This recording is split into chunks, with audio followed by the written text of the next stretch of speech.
అందరికీ నమస్కారం అండి. నేను మీ అంజన. ఈరోజు శ్రీ సాయి సచ్చరిత్రలోని 7వ అధ్యాయాన్ని చదివి దాని గురించి వివరించబోతున్నాను. మీకు కనుక నా వీడియోస్ నచ్చినట్లయితే తప్పకుండా సబ్స్క్రైబ్ చేసుకొని లైక్ చేయడం మాత్రం మర్చిపోవద్దండి. మీరు లైక్ చేసినందువలన వీడియో ఫాస్ట్గా ఇతరులకు చేరుతుంది. అలాగే షేర్ చేయండి. ఓం శ్రీ సాయినాథాయ నమః అని కామెంట్ చేయండి. నాకు అనుభవపూర్వకమైన విషయాలు ఎన్నో ఉన్నాయండి. నేను ఆయన ఎప్పటికీ మర్చిపోలేను. ఆయన నా జీవితాన్ని నిలబెట్టిన దేవుడు ఆయన. అలాగే నాకు ఎన్ని కష్టాలు వచ్చినప్పటికీ కూడా నేను కోరిన వెంటనే వాటిని చేత్తో తుడిచివేసినట్లుగా తీసేసిన ఆయన. అందువలన సాయిబాబా గారంటే నాకెంతో నమ్మకం. ఆ సాయి సచ్చరిత్ర చదవడం ద్వారా నేను ఎంతో ప్రశాంతతను పొందాను, కష్టాల నుంచి బయటపడ్డానండి. అందుకే మీ అందరికీ కూడా తెలియజేయాలనే ఉద్దేశంతో ఈ వీడియోస్ చేస్తున్నాను. మీకు కనుక నచ్చినట్లయితే తప్పకుండా ఫాలో అవ్వండి, సబ్స్క్రైబ్ చేసుకోండి. ఓం శ్రీ సాయినాథాయ నమః అని కామెంట్ చేయండి, లైక్ చేయండి. Thank you. ఓం శ్రీ సాయినాథాయ నమః. శ్రీ సాయి సచ్చరిత్రము 7వ అధ్యాయం. ఇప్పుడు శ్రీ సాయి సచ్చరిత్రలోని 7వ అధ్యాయంలోని విషయాలేంటో చూద్దాం. అద్భుతావతారం, సాయిబాబా వైఖరి, బాబా యోగాభ్యాసములు, ధౌతి, ఖండయోగము, బాబా సర్వాంతర్యామిత్వము, కారుణ్యము, కుష్ఠురోగ భక్తుని సేవ, కాపాడే కుమారుని లేగు వ్యాధి, బాబా పండరి ప్రయాణం. ఈ విషయాల గురించి ఈ 7వ అధ్యాయంలో తెలుసుకుందామండి. మొదటిగా అద్భుతావతారం. సాయిబాబా హిందూ అన్నచో వారు మహమ్మదీయుని వలె కనిపించేవారు.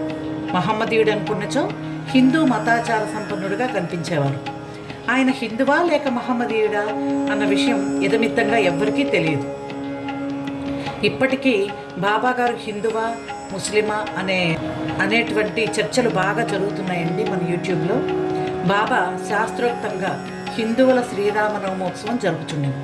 అదే కాలమందు మహమ్మదీయుల చందనోత్సవం కూడా జరుపుటకు అనుమతించను. ఈ ఉత్సవ సమయమందు కుస్తీ పోటీలను ప్రోత్సహించుచుండేవారు. గెలిచిన వారికి బహుమతులు ఇచ్చడివారు. గోకులాష్టమి నాడు గోపాల్ కాలోత్సవం జరిపించుచుండేది. ఈదుల్ ఫితర్ పండుగ నాడు మహమ్మదీయులచే మసీదులో నమాజ్ చేయించడివారు.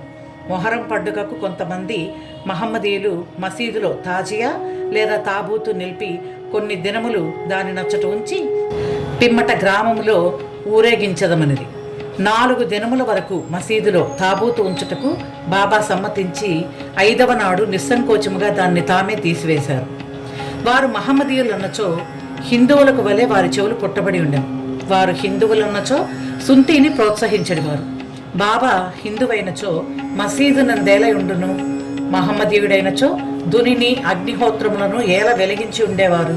అదే కాక తిరుగులతో విసురుట, శంఖం ఊదుట, గంట వాయించుట, హోమం చేయుట, భజన, అన్న సంతర్పణ, అర్ఘ్యపాద్యాదులతో పూజలు మొదలగు మహమ్మదీయ మతమునకు అంగీకారము కాని విషయములు మసీదులో జరుగుచుండెను. వారు మహమ్మదీయుడైనచో కర్మిష్ఠులకు సనాతనాచార పరాయణులైన బ్రాహ్మణులు వారి పాదాలపై సాష్టాంగ నమస్కారాలు ఎట్లు చేయుచున్నారు. వారే తెగవారిని అడుగపోయిన వారెల్లరూ వారిని సందర్శించిన వెంటనే మోగలగుచు పరవశించిపోతున్నారు. అందుచే సాయిబాబా హిందువో మహమ్మదీయుడో ఎవరనూ సరిగా నిర్ణయించలేకున్నారు. ఇదొక వింత కాదు.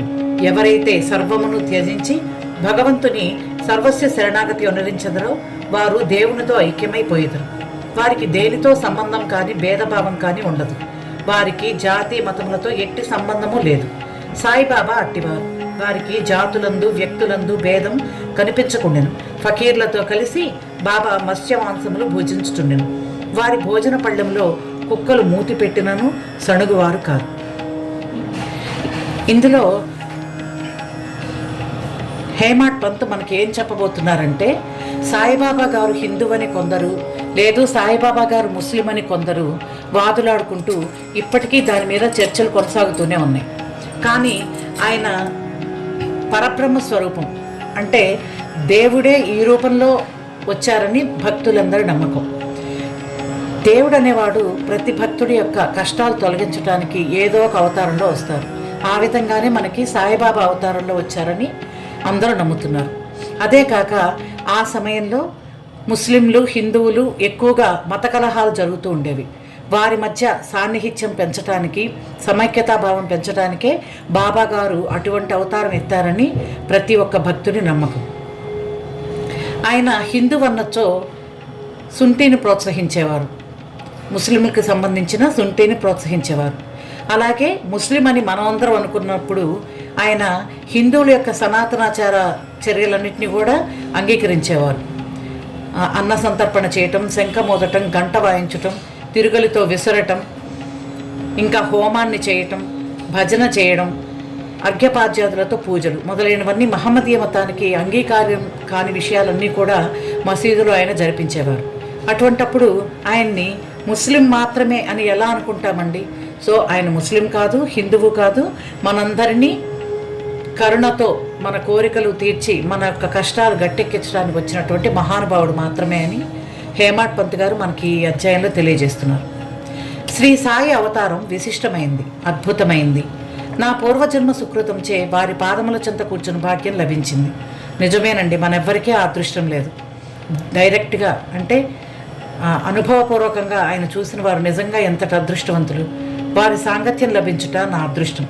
వారి సన్నిధిలో నాకు కలిగిన ఆనందాల్లోసములు చెప్పనలవి కాని. సాయిబాబా నిజంగా శుద్ధానంద చైతన్యమూర్తులు. నేను వారి గొప్పతనమును, విశిష్టతను పూర్తిగా వర్ణించలేను. ఎవరు వారి పాదములను నమ్మెదరో వారికి ఆత్మానుసంధానం కలుగుతుంది.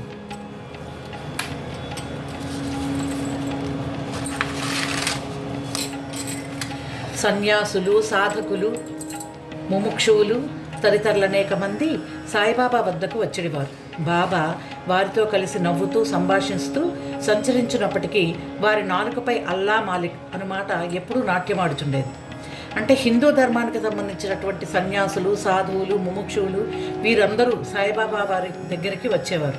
వారందరితో ఆయన మాట్లాడుతున్నా సంచరించినప్పటికీ కూడా వారి నాలుక మీద అల్లా మాలిక్ అనే మాట ఎప్పుడూ నాట్యమాడుతూ ఉండేదట, ఎప్పుడు పలుకుతూ ఉండేవారు. వారికి వాద వివాదాలు కానీ చర్చలు కానీ ఇష్టం లేదు. దాని గురించి చర్చించటం కానీ మాట్లాడటం కానీ ఆయనకి ఎప్పుడూ నచ్చేది కాదు. అప్పుడప్పుడు కోపం వహించినప్పటికీ వారు ఎల్లప్పుడూ శాంతముగాను సంయమంతోనూ ఉండేవారు. ఎల్లప్పుడూ పరిపూర్ణ వేదాంత తత్వమును బోధించుచుండేవారు. ఆఖరు వరకు బాబా ఎవరో ఎవరికీ తెలియనే లేదు. వారు ప్రభువులను, భిక్షుకులను ఒకే రీతిగా ఆదరించారు. అందరి అంతరంగములందు గల రహస్యాలన్నీ బాబా తెలిసి ఉండేవారు. బాబా ఆ రహస్యాలను వెలుబుచ్చగానే అందరూ ఆశ్చర్యమగ్నులవుచుండేది. అంటే ఈ మాటకు అర్థం ఏంటంటే ప్రతి ఒక్కరి మనసులో ఉన్న భావాన్ని ఆయన చదివినట్లుగా వాళ్ళతో చెప్పి వాళ్ళని ఆశ్చర్యచకితులు చేసేవారు. కొంతమంది బాబా గారిని చూడటానికి వచ్చినప్పుడు ఈయనేంటి ఇలా ఉన్నాడు, ముస్లింలా ఉన్నాడు, ఈయన మన కోరికలు ఏం తీరుస్తారు, ఇదంతా వట్టి భ్రమ అని అనుకునే వాళ్ళ మనసులో వాళ్ళు ఏ విధంగా అయితే అనుకునేవాళ్ళు ఆ మాటలన్నింటినీ కూడా బాబాగారు డైరెక్ట్గా వారికే చెప్పి ఆశ్చర్యపరిచేవారు. వారు సర్వజ్ఞులైనప్పటికీ ఏమీ తెలియనట్లు నటిస్తూ ఉండేవారు. సన్మానములనొచ్చో వారికి ఏమాత్రం ఇష్టం లేదు. సాయిబాబా నైజం అంటే మానవ దేహంతో సంచరించినప్పటికీ వారి చర్యలను బట్టి చూస్తే వారు సాక్షాత్తు భగవంతుడనే చెప్పాలి. వారిని చూచిన వారందరూ షిరిడీలో వెలిసిన భగవంతుడనే అనుకుంటారు. వట్టి మూర్ఖుడైన నేను బాబా మహిమలను ఎట్లు వర్ణించగలను అంటూ హేమాడ్ పంత్ గారు తన యొక్క ప్రేమ భక్తి భావాన్ని ఈ విధంగా మనకి తెలియజేస్తున్నారు. ఇప్పుడు సాయిబాబా గారి వైఖరి ఎలా ఉండేదో తెలుసుకుందాం. షిరిడీ గ్రామంలో ఉన్న శని, గణపతి, పార్వతి, శంకర, గ్రామదేవత, మారుతి మొదలగు దేవాలయాలన్నింటినీ తాత్యా పాటిల్ ద్వారా బాబా మరమ్మత్తు చేయించారు. వారి దానగుణం ఎన్నదగింది. దక్షిణ రూపంగా వసూలైన పైకమంతా ఒక్కొక్కరికి రోజుకొక్కింటికి కొంతమందికి 50 రూపాయలు, మరి కొంతమందికి 20 రూపాయలు, మరి కొందరికి 15 రూపాయల చొప్పున తమ ఇష్టం వచ్చినట్లుగా పంచి పెడుతూ ఉండేవారు. బాబాను దర్శించిన మాత్రాన్నే ప్రజలు శుభాలు పొందేవారు. రోగులు ఆరోగ్యవంతులవుతున్నారు, దుర్మార్గులు సన్మార్గులుగా మారుచున్నారు, కుష్టువారు కూడా రోగ విముక్తులవుతున్నారు, అనేకులకు కోరికలు నెరవేర్చున్నాయి. ఎటువంటి మందులు పసరులతో పని లేకుండానే గుడ్డివారికి దృష్టి వచ్చుచున్నది, కుంటివారికి కాళ్ళు వచ్చుచున్నాయి. అంతులేని బాబా గొప్పతనాన్ని, సారమును ఎవ్వరునూ కనుగొనకుండిరి. వారి కీర్తి నలుమూలలా వ్యాపించింది. అన్ని దేశాల నుండి భక్తులు షిరిడీకి తండోపతండాలుగా రాసాగిరి. బాబా ఎల్లప్పుడూ దునికెదురుగా ధ్యానమగ్నులై కూర్చునేవారు. ఒక్కొక్కప్పుడు మలమూత్ర విసర్జన కూడా అక్కడే చేసేవారు. ఒక్కొక్కప్పుడు స్నానం చేసేవారు. మరొకప్పుడు స్నానం లేకుండానే ఉండేవారు. ఆయన ఎప్పుడూ కూడా గొప్పగా జీవించడం ద్వారా ఇతరుల్ని ఆకర్షించాలనేటువంటి భ్రమలో ఎప్పుడూ లేరండి. ఆయన ఎప్పుడూ కూడా నిరాడంబరంగా స్నానం చేసినా చేయకపోయినా ఒకేలాగా, తర్వాత ఎవరైతే వారి కోసం వారినే నమ్మి వస్తారో వారి కష్టాన్ని చేతితో తీసివేసినట్లుగా తుడిచేసేవారు. ఆయన ఎంతోమందికి ఎన్నో రోగాల్ని తగ్గించారు. గుడ్డి వాళ్ళకి దృష్టి కూడా తెప్పించారు, అలాగే కుంటి వాళ్ళకి కాళ్ళను కూడా తెప్పించారు. ఇలా అంతు లేని గొప్పతనాన్ని, సారాన్ని ఎవ్వరూ కనుగొనలేకున్నారు. వారి కీర్తి అన్ని వైపులా వ్యాపించింది. అన్ని దేశాల నుంచి, అన్ని రాష్ట్రాల నుంచి భక్తులు షిరిడీకి బాగా తరచుగా ఎప్పుడూ వచ్చేవారు. బాబా ఎల్లప్పుడూ ధునికి ఎదురుగా ధ్యానమగ్నులై కూర్చొని ఉండేవారు. తొలి దినాలలో బాబా తెల్లటి తలపాగా, శుభ్రమైన ధోవతి, చొక్కా ధరించేవారు. మొదటి రోజుల్లో ఆయన చక్కగా మంచి దుస్తులు ధరించేవారట. మొదటి రోజుల్లో వారు వైద్యం చేసేవారు. గ్రామంలో రోగులను పరీక్షించి వైషధాలు ఇచ్చేవారు. వారి చేతితో ఇచ్చిన మందులు అద్భుతంగా పనిచేసేవి. వారికి గొప్ప హకీం అంటే వైద్యుడని మంచి పేరు వచ్చింది. ఈ సందర్భమున ఒక ఆసక్తికరమైన సంఘటన చెప్పవలను.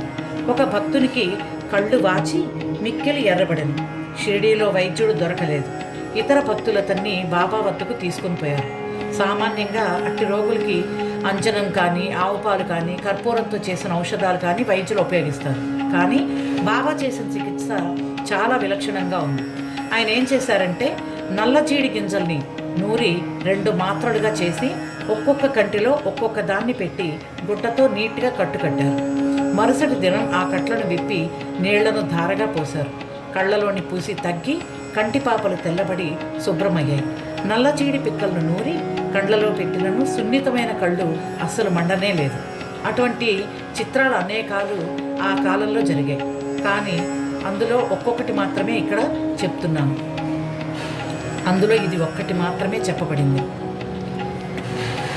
ఇలాంటి అద్భుతాలు బాబాగారి సమక్షంలో ఎన్నో జరిగాయండి. కానీ హేమాడ్ పంత్ గారు మనకు ఇక్కడ ఈ ఒక్క విషయాన్ని మాత్రమే తెలియజేశారు. బాబాగారి యోగాభ్యాసం గురించి ఇప్పుడు తెలుసుకుందాం. సాయిబాబాకు సకల యోగ ప్రక్రియలు తెలిసి ఉండేది. ధౌతి, ఖండయోగము, సమాధి మున్నగు షడ్విధ యోగ ప్రక్రియలందు బాబా ఆరితేరినవారు. అందులో 2 మాత్రమే ఇక్కడ వర్ణింపబడినవి. మొదటగా ధౌతి గురించి తెలుసుకుందాం. మసీదుకు చాలా దూరమున ఒక మర్రి చెట్టు కలదు. అక్కడ ఒక బావి కలదు.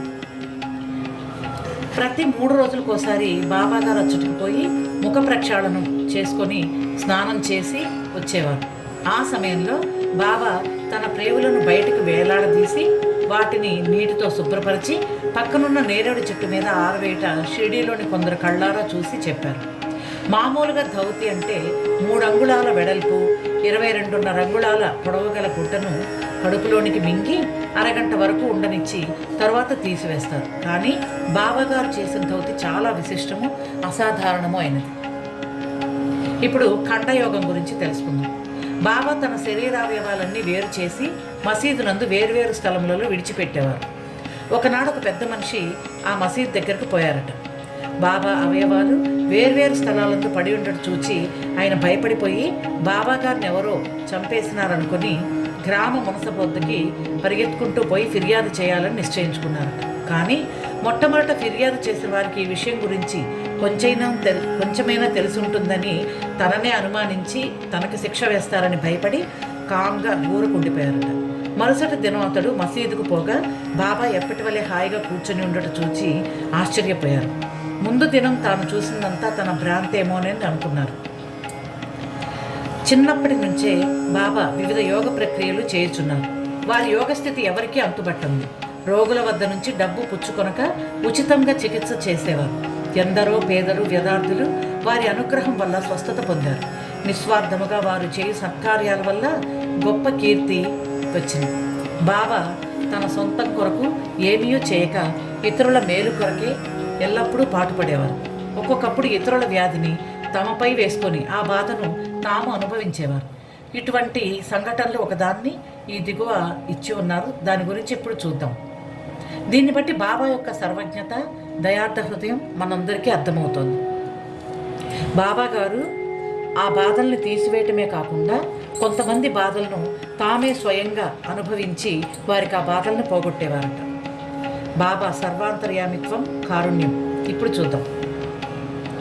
1910వ సంవత్సరం అనగా దీపావళి పండుగ ముందు రోజున బాబా దుని వద్ద కూర్చుండి చలి కాచుకుంటూ ఉన్నారట. దునిలో కట్టెలు వేస్తూ ఉన్నారు. దుని బాగా మండుతూ ఉంది. కొంతసేపు అయిన తర్వాత హఠాత్తుగా కట్టెలకు మారుగా తన చేతిని దునిలో పెట్టి నిశ్చలంగా అలాగే ఉండిపోయారట. మంటలకు చేయి కాలిపోయింది. మాధవుడు అనే నౌకరు, మాధవరావు దేశపాండే ఇద్దరు దీన్ని చూచి వెంటనే బాబా వైపుకు పరిగెత్తారు. మాధవరావు దేశపాండే బాబా నడుమును పట్టుకొని బలంగా వెనక్కి లాగారు. దేవా, ఇలా ఎందుకు చేశారు అని బాబాను అడిగారు. మరేదో లోకంలో ఉన్నట్లుగా ఉన్న బాబా గారు ఒక్కసారిగా బాహ్య స్మృతి తెచ్చుకొని, ఇక్కడికి చాలా దూరంలో ఒక కమ్మరి స్త్రీ తన బిడ్డను ఒడిలో ఉంచుకొని పొలిమిని ఊదుతూ ఉంది. అంతలో ఆమె భర్త ఆమెను పిలిచారు. తన ఒడిలో బిడ్డ ఉన్న సంగతి మరిచి ఆమె తొందరగా లేచింది. బిడ్డ మండుచున్న కొలిమిలో పడింది. వెంటనే నా చేతిని ఆ కొలిమిలోనికి దూర్చి ఆ బిడ్డను రక్షించాను. నా చేయి కాలితే కాలింది, అది నాకంత బాధాకరం కాదు, కానీ బిడ్డ రక్షింపబడను అనే విషయం నాకు ఆనందం కలుగజేయుచున్నదని బాబాగారు జవాబిచ్చారు. చూడండి ఎంత చక్కగా చెప్పారు. ఆయన ఎక్కడో ఉన్నా కూడా, ఎక్కడో ఉన్నటువంటి భక్తుల కష్టాలని ఏ విధంగా తన అంతర్దృష్టితో కనిపెట్టి వారిని తానిక్కడే ఉండి అక్కడికి వెళ్ళి వాళ్ళని ఎలా కాపాడగలిగారు. ఇది ఎంత దైవశక్తి, ఎంత దైవ మహిమ ఉంటే సాధ్యమవుతుందండి. ఇది నిజంగా జరిగిన సంఘటన. షిరిడీలో హేమాడ్ పంత్ గారు మనకు తెలియజేశారు. ఇది విన్న ఆనందం అసలు వర్ణించలేనిదండి. నిజంగా ఆ బిడ్డ, ఆ తల్లి ఎంత అదృష్టవంతులు. బాబా గారికి ఎంత గొప్ప భక్తులు కాకపోతే ఆయన స్వయంగా తానే తన చేతితోటి ఆ బిడ్డను రక్షించారంటే నిజంగా చాలా అదృష్టం ఉండేది. ఇప్పుడు కుష్ఠరోగ భక్తుని యొక్క సేవ గురించి చూద్దాం. బాబా చెయ్యి కాలిందనే సంగతి మాధవరావు దేశపాండే ద్వారా తెలుసుకున్న నానాసాహెబ్ చాందోర్కర్ వెంటనే బొంబాయి నుండి డాక్టర్ పరమానంద్ అనే ప్రఖ్యాత వైద్యుడిని వెంట పెట్టుకుని వైద్య సామాగ్రితో సహా మసీదుకు తీసుకొచ్చారట.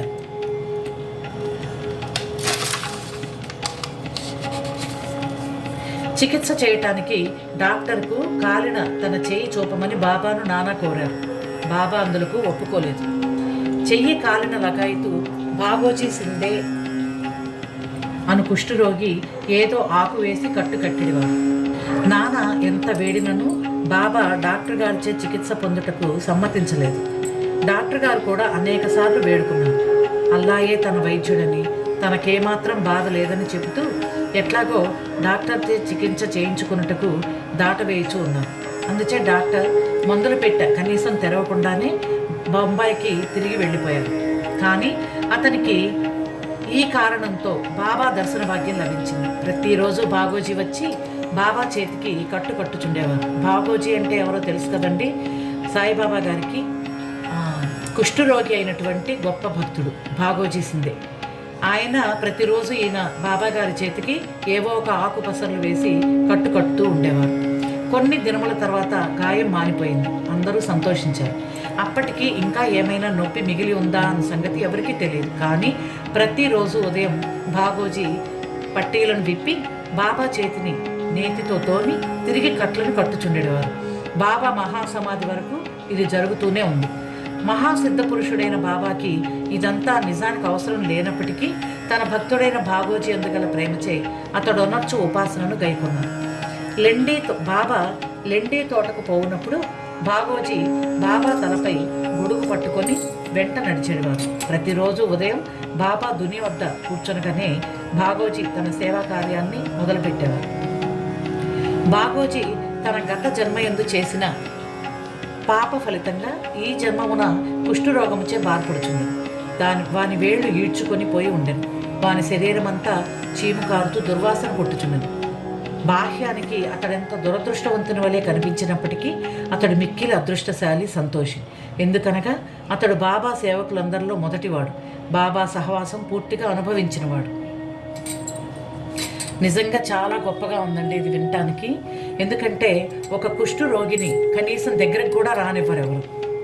ఎటువంటి లేకుండా బాబా గారు అతని చేత తనకున్న గాయాన్ని మాన్పించటానికి కావలసిన సేవలన్నీ అతని చేత చేయించుకొని అతనికి జన్మజన్మల పాపాలన్నీ తీసివేసి మోక్షాన్ని ప్రసాదించారంటే ఎంతో సంతోషంగా అనిపిస్తుంది ఈ కథ విన్నప్పుడు. ఇప్పుడు కాపర్డే కుమారుడి ప్లేగు వ్యాధి గురించి తెలుసుకుందాం. బాబా విచిత్ర లీలల్లో ఇంకొక దాన్ని వర్ణించారు. అమరావతి నివాసి దాదాసాహెబ్ కాపర్డే భార్య తన చిన్న కొడుకుతో కలిసి షిరిడీలో కొన్ని దినాలు ఉంది. ఒకనాడు కాపర్డే కుమారునికి తీవ్ర జ్వరం వచ్చింది. అది ప్లేగు జ్వరం కింద మారింది. తల్లి మిక్కిలి భయపడింది. షిరిడీ విడిచి అమరావతి పోవాలనుకుని సాయంకాలం బాబా బూటివాడ వద్దకు వచ్చుతున్నప్పుడు వారిని సెలవు అడగపోయింది. గద్గద కంఠంతో తన చిన్న కొడుకు ప్లేగుతో పడి ఉన్నాడని బాబాకు చెప్పింది. బాబా ఆమెతో దయతో మృదువుగా ఇట్లన్నారు, ప్రస్తుతం ఆకాశం మబ్బు పట్టి ఉన్నది. కొద్దిసేపట్లో మబ్బులన్నీ చెదిరిపోయి ఆకాశం నిర్మలమవుతుంది. అలా అనుచు బాబా కఫ్నీని పైకెత్తి చంకలో కోడిగుడ్డంత పరిమాణం గల 4 ప్లేగు పొక్కులను చూపుతూ, నా భక్తుల కొరకు నేనెట్లు బాధపడదనో చూడను. వారి కష్టాలన్నీ నావే. ఈ మహాద్భుత లీలను చూచిన జనులకు మహాత్ములు తమ భక్తుల బాధలు తామెట్లు స్వీకరిస్తారో అన్న విషయం స్పష్టంగా అర్థమవుతుంది. మహాత్ముల మనస్సు మైనం కన్నా మెత్తనిది, వెన్నవలే మృదువైనది. వారు భక్తులను ప్రత్యుపకారం ఏమీ ఆశించక ప్రేమించేవారు. భక్తుల్ని తమ స్వజనులుగా భావించేవారు. బాబా గారి గురించి కొందరు చెడ్డగా చెప్తూ ఉంటారండి. ఆయన ఏమి ఆశించి ఇవన్నీ చేశారంటారు. ఆయన ఎవరిని ముస్లిం మతంలోనికి ఎవరిని ప్రోత్సహించలేదు. ఎవరి మతాన్ని వారు గౌరవించాలని, ఒకరి మతాన్ని ఒకరు సమర్థించుకోవాలని అందరికీ చెప్పేవారు. ఈ ప్లేగు జ్వరం వచ్చినటువంటి భక్తుడి యొక్క ఆ ప్లేగు పొక్కులను తాను అనుభవించి ఆ బాధ ఆ బిడ్డకి పోగొట్టి ఆ తల్లికి ఎంతో ఊరటం కలుగజేశారు. ఇప్పుడు బాబా గారి పండరి ప్రయాణం గురించి తెలుసుకుందాం. సాయిబాబా తన భక్తులను ఎట్లు ప్రేమించుచుండెనో, వారి కోరికలను అవసరముల ఎట్లు గ్రహించుచుండెనో అను కథను చెప్పి ఈ అధ్యాయాన్ని ముగిస్తాను అంటూ హేమాడ్ పంత్ గారు మనకు ఈ అధ్యాయాన్ని తెలియజేశారు. నానాసాహెబ్ చాందోర్కర్ బాబాకు గొప్ప భక్తుడు. అతడు ఖాందేశ్లోని నందూర్బార్లో మామల్తదారుగా ఉన్నారు. అతనికి పండరీపురంనకు బదిలీ అయ్యింది. సాయిబాబా అతనికి గల భక్తి అను ఫలం ఆనాటికి పండింది. పండరీపురమును భూలోక వైకుంఠం అంటారు. అట్టి స్థలానికి బదిలీ అవిటచే అతడు గొప్ప ధన్యుడు. నానాసాహెబ్ వెంటనే పండరీపోయి ఉద్యోగంలో ప్రవేశించవలసి ఉండదు. షిరిడీలో ఎవ్వరికీ ఉత్తరం రాయక హుటాహుటిన పండరికి ప్రయాణమైంది. ముందుగా షిరిడీకి పోయి తన విఠోబాయకు బాబాను దర్శించి ఆ తరువాత పండరీకి పోవాలనుకున్నాడు. నానాసాహెబ్ షిరిడీకి వచ్చే సంగతి ఎవరికీ తెలియదు. కానీ బాబా సర్వజ్ఞుడు ఒకటిచే గ్రహించారు. నానాసాహెబ్ నీమ్గామ్ చేరుసరికి షిరిడీ మసీదులో కలకలం రేగను. బాబా మసీదులో కూర్చుండి మహల్సాపతి అప్పా సిందే కాశీరాములతో మాట్లాడుతూ ఇలా అన్నారు. హఠాత్తుగా బాబా వారితో ఈ విధంగా చెప్పారు, మనం నలుగురం కలిసి భజన చేద్దాం. పండరి ద్వారాలు తెరిచినారు కనుక ఆనందంగా పాడదాం. అందరూ కలిసి పాడుతూ ఉన్నారు. ఆ పాట యొక్క భావం ఏంటంటే, నేను పండరి పోవలను, నేను అక్కడనే నివసించవలను, ఎందుకనగా అదియే నా ప్రభు యొక్క ధామం. అట్లా బాబా పాడుతూ ఉన్నారు. ఇంతలో భక్తులందరూ బాబాను అనుకరించారు. కొద్దిసేపటికి నానాసాహెబ్ కుటుంబ సమేతంగా వచ్చి బాబా పాదాలకు సాష్టాంగ నమస్కారం చేసి తనకు పండరీపురం బదిలీ అయినదని, బాబా కూడా వారితో పండరీపురం వచ్చి అక్కడ ఉండవలసిందని వేడుకున్నారు. అటులా బతిమాలుటకు అవసరం లేకున్నది. ఎందుకంటే బాబా అప్పటికే పండరీ పోవలను, అక్కడే ఉండవలననే భావాన్ని వెలిబుచ్చుతున్నారని తక్కిన భక్తులు అతనికి చెప్పారు. ఇది విని నానా మనస్సు కరిగి బాబా పాదాలపై పడింది. బాబా యొక్క ఊది ప్రసాదాన్ని, ఆశీర్వాదాన్ని, అనుజ్ఞను పొంది నానాసాహెబ్ పండరీకి పోయింది. ఇట్టి బాబా లీలలకు అంతే లేదు. 7వ అధ్యాయం సంపూర్ణం. సద్గురు శ్రీ సాయినాథార్పణమస్తు. శుభం భవతు.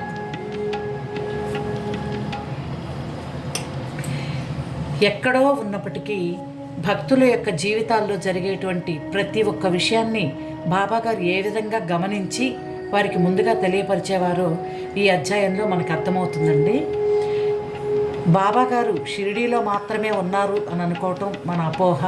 ప్రతి క్షణం నమ్మిన ప్రతి ఒక్క భక్తుని ఇంట్లో కొలువై ఉంటారు. తప్పక మన సమస్యలన్నీ తీరుస్తారనే నమ్మకంతో మీ అందరి కోరికలు నెరవేరాలి. నా మనసులో ఉన్న బాధ, కోరికలు అన్నీ తీరిపోయి కోరికలన్నీ నెరవేరాలని మనస్ఫూర్తిగా కోరుకుంటూ ఈ అధ్యాయాన్ని ముగిస్తున్నాను. ఇలాగే మిగతా అధ్యాయాలు కూడా మీరు వినాలనుకుంటే తప్పకుండా నా ఛానల్ని సబ్స్క్రైబ్ చేసుకోండి, వీడియోస్ని షేర్ చేయండి, లైక్ చేయడం మర్చిపోవద్దు.